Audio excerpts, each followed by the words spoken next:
प्यारे सज्जनों, भगवान एक ऐसी शक्ति है जो सबको जीवन प्रदान करते हैं, भूखे का पेट भरते हैं, भटके हुए को रास्ता दिखाते हैं और किसी भी समस्या का समाधान करने में उसकी मदद करते हैं। बहुत से लोग तो सब कुछ जानकर भी अनजान बने रहते हैं। सबको पता है कि भगवान है, वे हमें हर समस्या से पार ले जा सकते हैं, फिर भी लोगों के मुख में भगवान का नाम तक नहीं आता। ऐसा क्यों हो रहा है, क्या आप जानते हैं? इसका जवाब है कि अभी तक आपने भगवान को जाना ही नहीं। प्यारे सज्जनों, भगवान सबके अंदर वास करते हैं। इस जगत के कण कण में भगवान विराजमान है। इसे अच्छी तरह से समझने के लिए एक भक्त की कहानी है। भक्त नामदेव जी महाराष्ट्र के प्रसिद्ध भक्त हुए। उनकी भक्ति की वजह से उन्हें भगवान विट्ठल ने कई बार दर्शन दिए थे, लेकिन सिर्फ मंदिर में। संत ज्ञानेश्वर और उनकी बहन भगवान के अच्छे भक्त थे। उन्होंने एक बार सभी संतों को अपने घर पे बुलाया। वे जानना चाहते थे कौन सा भक्त कच्चा है और कौन सा भक्त भगवान का सच्चा है। उनमें संत नामदेव जी भी थे। ये जो मुलाकात थी वो गोरा कुम्हार के घर पर हुई थी। गोरा कुम्हार जी भी भगवान के अच्छे भक्त थे। उन्हें भी भगवान ने उनके घर पर आकर के कई बार दर्शन दिए थे।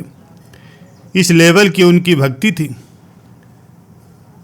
तो प्यारे सज्जनों, लोगों का आना शुरू हुआ। जैसा कि आप जानते हैं, जो कुम्हार घड़ा बनाता है उसमें थापी इस्तेमाल होती है। उसी प्रकार से संत ज्ञानेश्वर जी भी सभी भक्तों की पीठ पर मारना शुरू कर देते थे। सभी भक्त तो मार सह लेते हैं, लेकिन जब संत नामदेव जी की पीठ पर संत ज्ञानेश्वर जी मारते हैं तो वे गुस्से में आ जाते हैं और बोलते हैं कि तुम्हें क्या लगता है कि मैं सच्चा भक्त नहीं हूँ?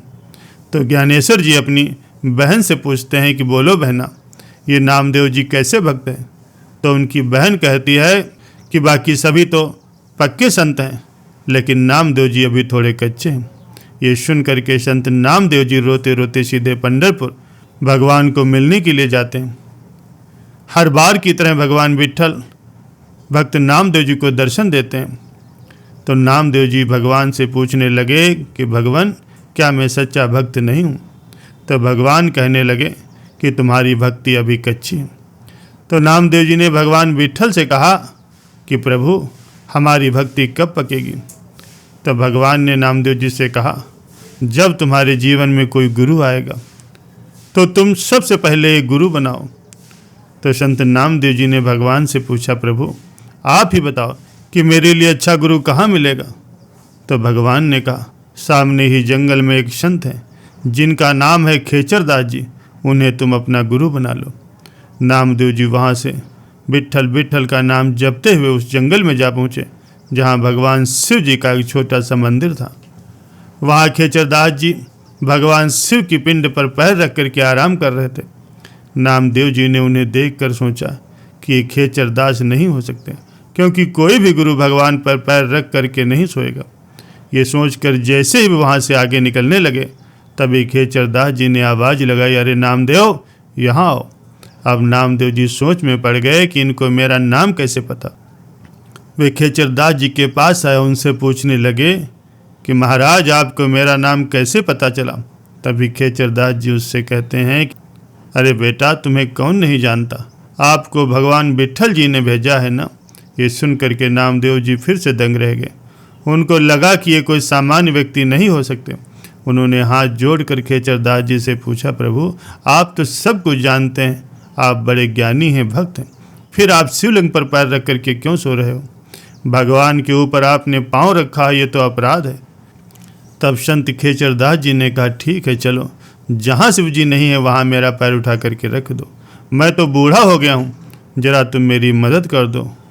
जैसे ही नामदेव जी ने उनके पैरों को दूसरी जगह उठा करके रखा तो शिव जी वहाँ प्रकट हो गए, यानी कि वहाँ से दूसरी शिवलिंग निकल आई। उन्होंने फिर से उनका पैर उठा करके तीसरी जगह रखा तो वहाँ फिर से शिव जी प्रकट हो गए। उन्होंने चारों तरफ घुमाया, उन सभी जगहों में शिव जी प्रकट हो गए। तब खेचरदास जी ने कहा, बेटा नामदेव, तुम्हें यही समझाने के लिए विट्ठल भगवान ने तुम्हें मेरे पास भेजा। तुम विट्ठलनाथ जी का दर्शन सिर्फ विट्ठलनाथ जी के मंदिर में करते हो, यही तुम्हारा कच्चापन है। तो संत नामदेव जी ने कहा, प्रभु तो फिर पकापन क्या है, हम कैसे पकेंगे? तब खेचरदास जी ने कहा, तुम भगवान विट्ठल का दर्शन सब में करना शुरू कर दो। हर जगह, हर कण कण में ईश्वर का दर्शन करो। ये दृष्टिकोण बना लो। जब तुम्हारा ये दृष्टिकोण बन जाएगा तब तुम पक जाओगे। अब की बार खेचरदास जी के ज्ञान से वे इतने प्रभावित हुए कि उन्होंने उसी जंगल में कुटिया बना ली और वहाँ पर रहने लगे। एक दिन क्या हुआ कि वो रोटी बना रहे थे, तभी एक कुत्ता रोटी लेकर के भाग खड़ा हुआ। तो नामदेव जी उस कुत्ते के पीछे घी की कटोरी लेकर के भागने लगे और कहने लगे कि प्रभु थोड़ा रुक जाओ, सूखी रोटी मत खाओ, ये घी भी ले लो। तभी लोग कहने लगे, अरे भाई ये तो कुत्ता है, तुम क्या कह रहे हो? तभी नामदेव जी ने कहा, तुम इसे कुत्ता समझ रहे हो, ये कुत्ता नहीं, इसमें तो मेरे विट्ठलनाथ जी हैं। हर जगह विट्ठलनाथ जी हैं, ये मेरे विट्ठलनाथ हैं।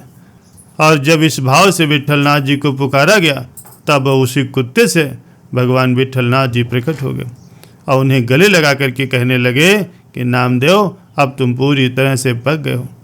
कच्चा भक्त वही है जो सिर्फ मंदिर में ही भगवान का दर्शन करता है, लेकिन पक्का भक्त तो वो है जो हर जगह कण कण में भगवान का दर्शन करता है। प्यारे सज्जनों, आपको पता चल ही गया होगा कि भगवान कण कण में। प्यारे सज्जनों, संत महापुरुषों ने इसीलिए कहा है कि भगवान कण कण में है, जिससे लोग पाप कर्म करने से बच जाएं। परमात्मा सब जगह पर समान रूप से विराजमान है। जो भक्त निस्वार्थ भाव से उन्हें प्रेम करता है वही उन्हें प्रकट कर सकता है। हमें मन, वचन और कर्म से एक होना चाहिए, तभी हमें भगवान की कृपा प्राप्त हो सकती है। किसी ने बहुत सुंदर पंक्तियां कही हैं, जगत के कण कण में भगवान, वर्णन करते कभी न थकते, जिसका वेद पुराण, जगत के कण कण में भगवान। प्यारे सज्जनों, भगवान तो कण कण में, अर्थात हमारे आसपास, हमारे भीतर बाहर, अत्र तत्र सर्वत्र ही परमपिता परमात्मा विराजमान है।